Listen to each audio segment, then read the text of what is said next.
Hey everyone, I'm Monika McKenzie, joined by Rett McGibbon to preview the D1 men's games coming up this weekend against IUP. But before we get into those games, let's talk about what happened this past weekend against Westchester, where we saw some pretty uneven games. Yeah, it was kind of crazy, right? It almost makes you chuckle a little bit. It's Jekyll and Hyde situation. The Flames come out night one, and they only get a 3-1 win. And you're like, wow, this is Westchester, a team that we smoked earlier on, so what's going on here? And then the next night they come out, they fall down 2-0, and you start to bite your nails. You're like, oh boy, here we go. And then they just catch fire. They throttle off 10 goals straight, smoke them, and they look like the high-powered offense that we know. Yeah. So I chalk it up to inconsistency in the sense that you still got a young team here. Like, a lot of these guys have only been at Liberty for one semester. It's a little far to think that these guys are seasoned veterans now. So I'm sure it's just a group of guys. They're coming into play. They're probably not stoked about playing Westchester in Westchester, Pennsylvania, and they come out flat, and they have a flat game, and that happens. There's 30 some odd games in a year, right? So it's hard to be just jacked up and raring to go each and every game. Next night, same thing happens a little bit again, but then Kirk Handy in that first intermission, man, must have brought just the wrath of wherever from. He just brought it, and that team got stoked up and played well the rest of the way. Right, you're a coach here at Liberty, so tell me, what do you think Kirk may have potentially said in that intermission to get them to score all those unanswered goals? I think a lot of it comes down to, at least coaches, I believe, and I think Kirk's like this, he's not going to criticize and get mad at the fact that if bounces aren't going the right, but he can criticize effort, and that's something they preach. They want to be a hard hat team that outworks the opponent every shift.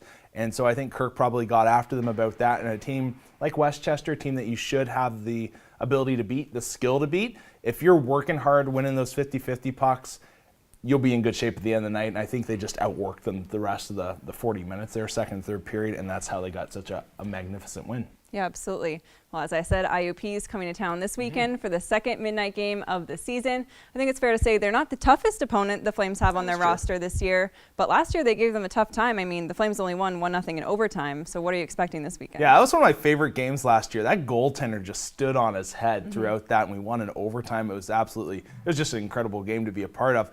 This year, I expect more of the same. It's a team that is on the build. They're trying to kind of rebuild, retool from where they were years ago. And I remember when D1 first went to D1, when they moved up from D1 to D2, IUP was a pretty solid contest for them, and things have died off. But they've got a coaching staff that's committed to taking this team the right way and creating just an atmosphere of winning, and that takes time. And so I think you'll just see a similar product to last year, but they're on their way there.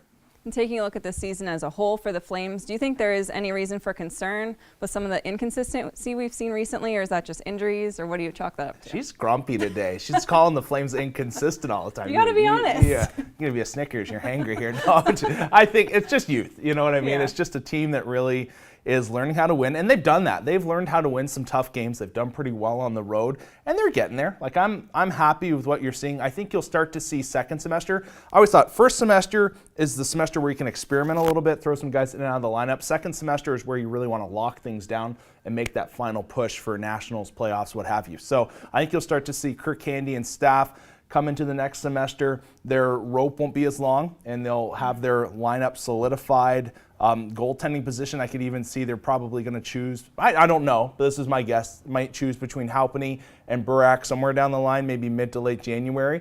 We'll start to see maybe one guy get more starts, whoever they think is going to lead them into the playoff push. Now, like I said, this is all subjective. I could be totally wrong, but this is just my thought process as I see them move along. So they're going to be right there on the doorstep going into nationals, and they're a team I believe that can upset some people at nationals, because I think Liberty has gotten maybe the reputation a little bit of first round and out here the past couple of years, but I think this is the year where they can go in and you get those guys believing and determined, and they might have a chip on their shoulder thinking, okay, guys think we're not going to make it deep into this, and they could make a pretty deep run. Yeah, absolutely, and I'm only tough on them because I do have high expectations for the team, so I want to see them go far.